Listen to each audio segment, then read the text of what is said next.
Hi, Grade 4. Today you're going to be listening to Chapter 28 of The People of Sparks. This is the second last chapter of the book. It's called Surprising Truths. Fighting the fire was so hard that Lena forgot to be afraid. Everything but firefighting was erased from her mind. Her hands reached for the next bucket over and over, and then a warning cry arose. And when a warning cry arose, she would look up to see where the danger was and dart out of its way. The water in the barrels soon ran out, and the rear ends of the lines had to move back to scoop water directly from the river, which meant a longer distance for the buckets to travel. The lines snaked left and right, moving to follow the fires which sprang up in the dry grass. In the smoke-dimmed air, people looked like ghosts swarming every which way and shouting at each other. Once Lena caught sight of Dune, he had jumped into the fountain and was bent over, as if fishing his hands for something at the bottom. He jumped out again, soaking wet, and in a moment the fountain began to overflow, and the water spread, running towards the flames in the grass at the plaza's edge. "Oh, Dune, hooray!" Lena thought. She saw Maddie too, several times, appearing and disappearing in the swarm of firefighters. Sometimes calling out instructions or warnings, sometimes just passing along the buckets, her hair flying in the wind. It was the wind they fought against as much as the fire. It blew its unruly gusts, and the flames leaned and stretched before it, reaching for new things to burn. But there were twice as many people fighting the fire now, and before long the people began to win. The flames kept flickering. The flames began to flicker, put out with shovelfuls of dirt or splash from a bucket, and finally no trace of orange remained in sight. The plaza was a landscape of ashy puddles and smoldering black heaps, looking strangely open without the town hall or the pine tree. Then, for a few moments, people just stood and stared at each other. All of them had smoke-darkened faces and ash-dust hair and damp, grimy clothes. The people of Ember were just as grubby as the people of Sparks. Everyone looked more or less the same. Lena went searching for Dune. She couldn't find him, but she did find Mrs. Mordeau sitting on the ground at the north side of the plaza. Her bun had slid all the way off the top of her head and was hanging beneath one ear. Her skirt was dotted with burn holes. "Are you all right?" Lena asked her. "I believe so," said Mrs. Mordeau. "And you?" "I'm fine," said Lena. "Yes, you are," said Mrs. Mordeau, giving Lena a long look. "Very fine indeed." She held out her arms. "Help me up," she said, "and we'll go back to the doctor's house and get ourselves decent again." When the fire was out and all the firefighters were exhausted and wet and dirty, Dune discovered that his legs felt shaky again, and he went through the village streets until he found a shady place under a tree where he could sit for a while. People trudged by him, heading for their homes, and the people of Ember passed too, going back to the hotel, which that morning they thought they might be leaving forever. Dune didn't call out to anyone. He felt too tired even to talk. He just wanted to rest a minute before facing whatever was going to come next. But he hadn't been sitting there very long before he saw Kenny coming up the road, and when Kenny spotted him, he came over and sat down. "I saw you," he said. "You pulled Torn in from the tree." Dune nodded. "I knew you were that kind of person," Kenny said. Bits of ash sprinkled his blonde hair, as if someone had shaken pepper on his head. "What kind?" said Dune. "The brave kind," Kenny said. "The good kind, not like that other boy." "What other boy?" Kenny leaned back against the tree of the trunk and stretched out his legs. "The one who was yelling for people to fight." "Tick," said Dune. "Yes, I knew he wasn't a kind one ever since I saw him in the woods." "What day?" said Dune. "The day when he was out there with bags on his hands," Kenny said. Dune turned to stare at Kenny. "Bags? Why, what was he doing?" "Cutting vines," said Kenny. "What kind of vines?" Dune asked, his heart starting to pound. "Well, I wasn't close to him, I'm not sure. But it was something you didn't want to touch, I guess. Like poison oak." "Poison oak? Why would he cut poison oak vines?"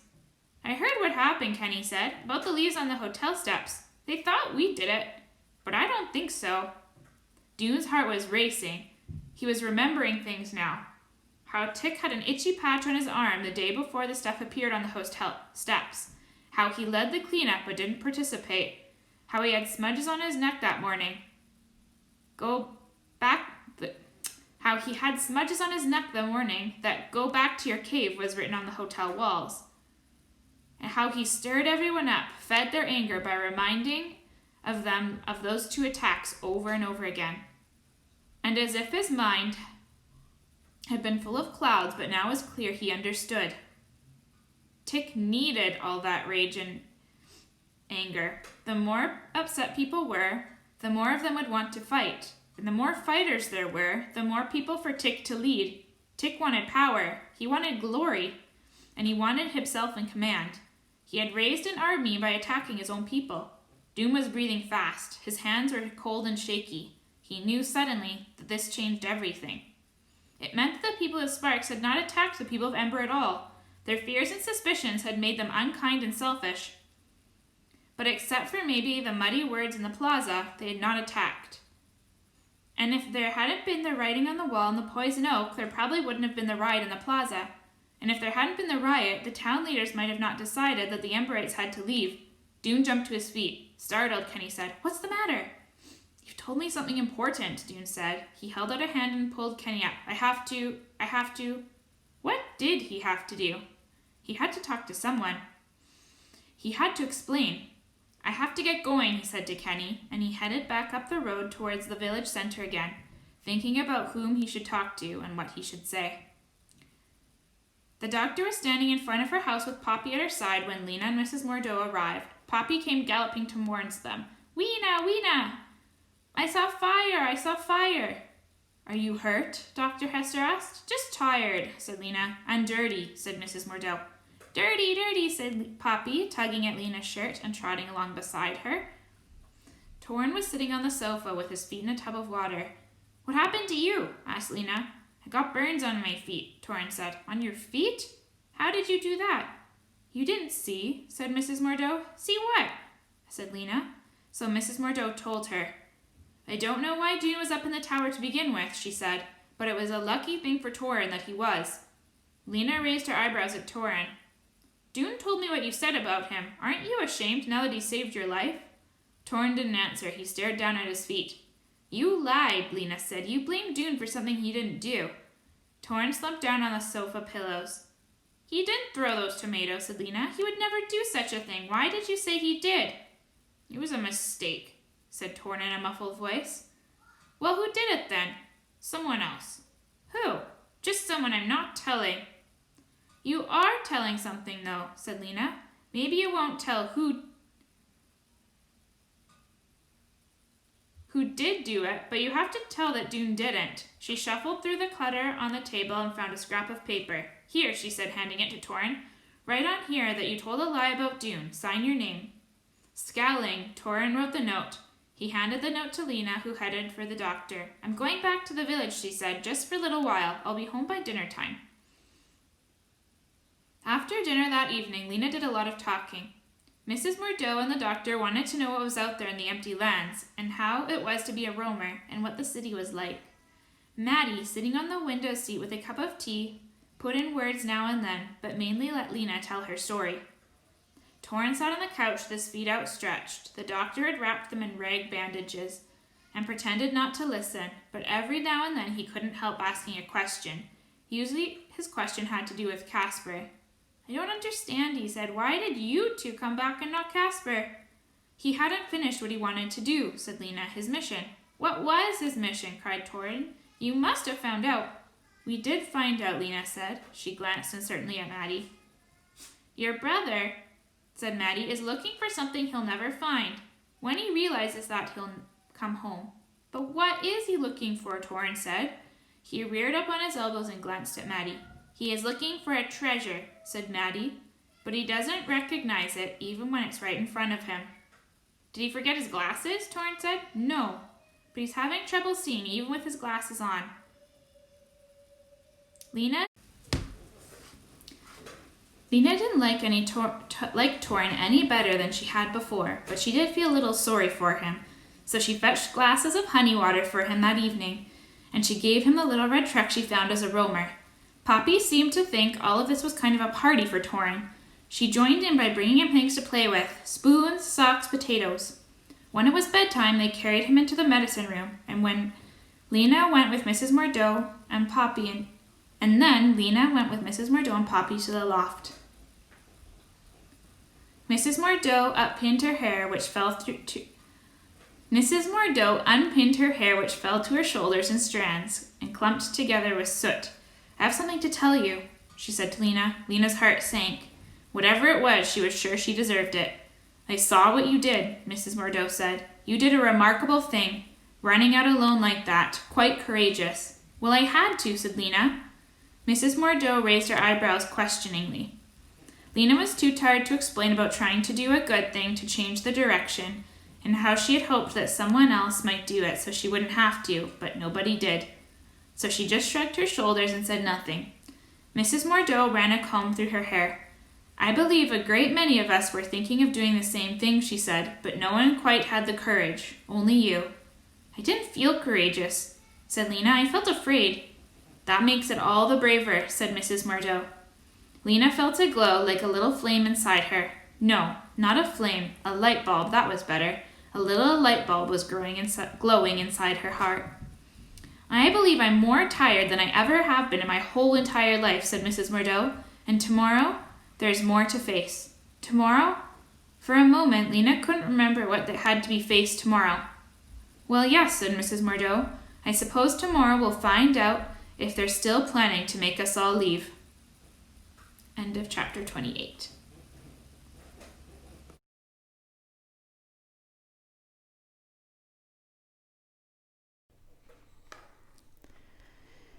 So, now you're going to be listening to chapter 29, and it is the last chapter of The People of Sparks. 3 amazing visits. Lena gave up on trying to persuade Mrs. Mordaunt to move to the hotel. Since they'd all have their own houses sooner or later, they might as well stay at the doctor's house until then. Besides, Mrs. Mordaunt was so intent on learning to be assistant doctor that it seemed unkind to take that away from her. Lena and Maddie took on the job of harvesting and preserving the produce from the doctor's vegetable garden. Every morning they picked baskets of tomatoes and beans and peppers and corn and squash. Every afternoon they sliced tomatoes and laid them in the sun to dry. They took dried beans out of their pods and put them in jars. They cooked peppers and packed them in olive oil. They tied bunches of herbs in string and hung them to dry. Poppy puttered around their feet, helping by sprinkling dry leaves here and there or banging spoons and pots. Even Torin, whose feet were healing, often chose to hang around with Lena and Maddie. He said he knew how to make a garlic braid, so they gave him a basket of garlic, and he made one. One afternoon, as she and Maddie were cutting green beans for dinner, Lena heard wheels crunching along the roadside. The next moment, she heard the whuffling of an ox, and then Torin sprang up and limped as fast as he could to the front of the house. "Uh-oh," thought Lena. Is it who I think it is? It was. There was Casper's battered truck, and there was Casper climbing out of it. He looked grubby, his mustache drooped. Torin ran towards him, crying, "Casper, Casper!" And Casper smiled in a tired way. "Hey, brother," he said. He thumped Torin's back a couple of times. Then he started towards the house. Lena and Maddie went out to greet him. When he saw them, he stopped and glared. "Deserters," he said, but he didn't seem to have the energy to berate them further. He trudged into the house and plunked down on the couch. Torin plunked down beside him. "I've been waiting and waiting for you," said Torin. "Why didn't you come back with them?" He flicked his hand towards Lena and Maddie. "I had important work to do, which they didn't want to help with." "And what happened to your work?" asked Maddie, standing by the door. "Did you find what you were looking for?" Casper didn't look at her. He closed his eyes and slumped against the back of the wall. "My numbers," he said, "need readjusting. They were completely right except for one thing."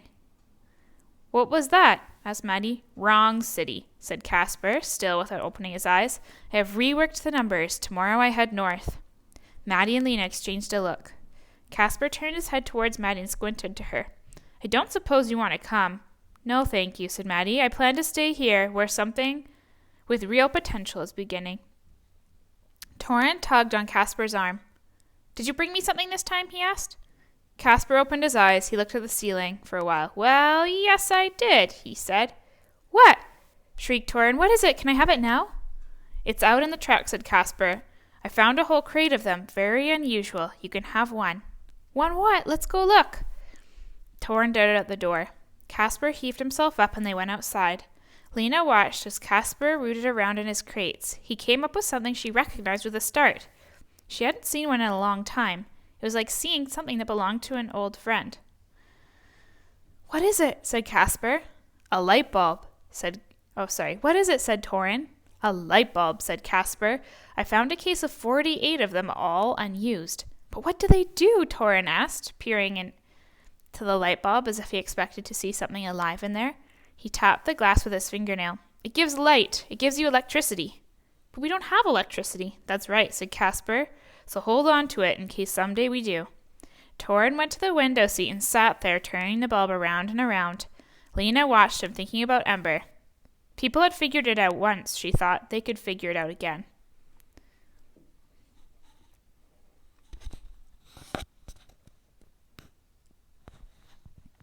A few days after Caspar left, there was another visitor to the doctor's house. Lena was out in the courtyard at the time, cracking walnuts with a rock. She saw someone approaching the gate. A bent figure walking slowly and somehow crookedly. She stood up. The person seemed to be having trouble with the gate latch, so she went to help, and she realized it was Ben Barlow. His injured arm was bandaged and strapped to his side, and the jacket he wore was draped over with his sleeve hanging empty. That was why he looked lopsided. Good afternoon, said Ben. I wonder if Torrin is here. He is, said Lena. I'll get him.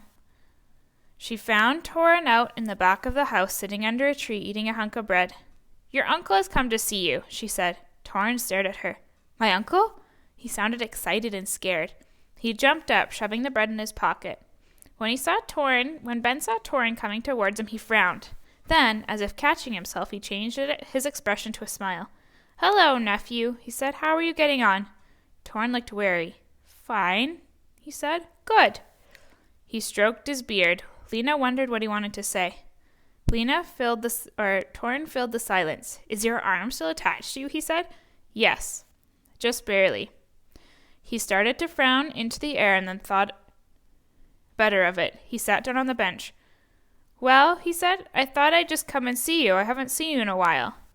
Years, said Torrin. Well, yes. Busy life, you know, being a town leader. Many decisions to make. Matters of right and wrong to grapple with. Oh, said Torrin. Lena could tell he was thinking the same thing she had. Why had he come? Sometimes one makes the right decision, said Ben, and sometimes not. I guess so, said Torrin. Ben readjusted his bandaged arm. Lena saw that his beard was not as neatly trimmed as usual. Probably he had a hard time doing it with his left hand. She was pretty sure Ben didn't have a wife. She'd never heard of him mention one. Well, said Ben, you were fortunate, weren't you, getting pulled out of that tree? Yes, said Torrin. I am forced to acknowledge, said Ben, that was my fault, that fire. I guess so, said Torrin. An accident, said Ben, but one that did not have to happen. Uh-huh, said Torrin. Ben got to his feet with painful slowness. So, he said, enjoyable talking with you. No doubt we should get to know each other. You must come by for a visit sometime. Though of course I'm rarely home. You're very busy, said Torrin. That's right, said Ben.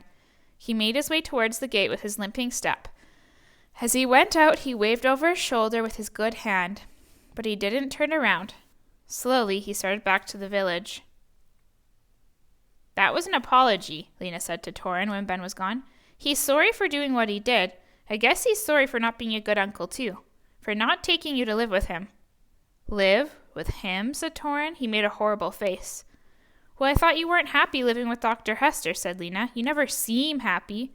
I am too happy, said Torrin crossly. He sat down on the bench that Ben had just left and pulled the hunk of bread from his pocket.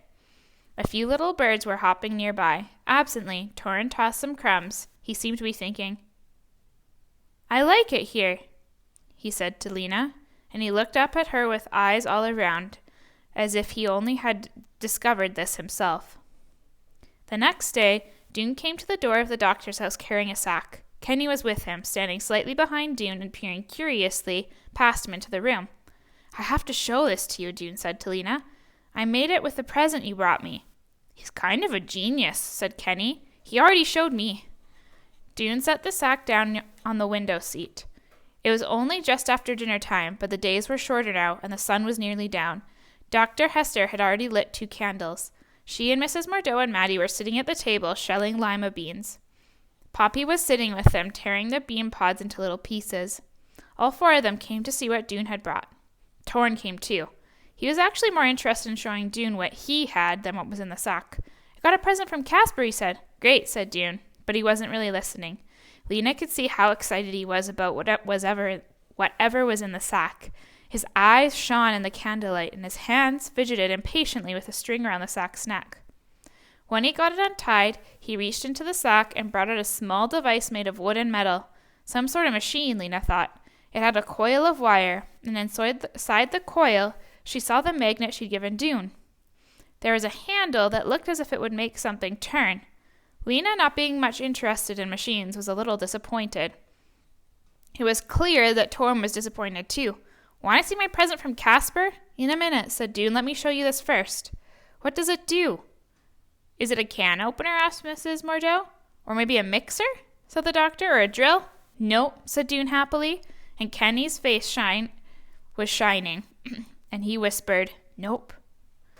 You won't believe it, Dune went on, but it makes electricity. I found the directions for it in a book called Science Projects, but I couldn't try it out before because I didn't have a magnet. I didn't even know what a magnet was, but then you brought me one, Lena. And just the other day I remembered about this project. He took the machine over to the table and set it down. What you do is, you turn this crank, and that turns the magnet, and that generates the electricity and runs it down the wires. It's supposed to be enough to light a light bulb. The trouble is, I can't test it because I couldn't find any light bulbs that weren't broken.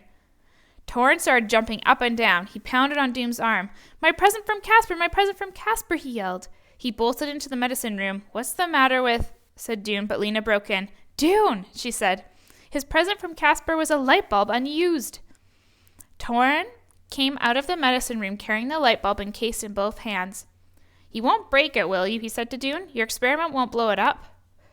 Dune reached for it. I'll be very careful, he said. You can help me, Torn. Hold the light bulb right here. He showed Torn where to put the bulb, and he wound the 2 loose wires around the metal end. Now, blow out the candle. Lena blew them out. The room went dark. Dune began turning the crank of his machine. At first, nothing happened except that the magnet turned around. Dune cranked faster and faster, and a glimmer appeared in the light bulb. First a glimmer, and then a glow, and then the light bulb shone with a faint but steady white light. Lena shrieked. Poppy shrieked too. And both the doctor and Mrs. Mordaunt gasped and broke into applause. Kenny beamed, glancing between the light bulb and Dune's face. Torrin was too careful to make a noise, but his eyes grew wide and his mouth dropped open. For almost 3 minutes, until his hand got tired, Dune turned the crank of his machine around and around. The doctor wagged her head in wonder. Mrs. Mordaunt turned her face away to hide her tears, and Torrin held on tight to the light bulb even though it was getting very warm. Lena gazed at the light shining on everyone's faces, full to the brim with hope and love and joy. She watched the little light bulb shining like a promise in the night. And that is the end of the book, The People of Sparks. I hope you enjoyed listening to it. I've enjoyed reading it with you.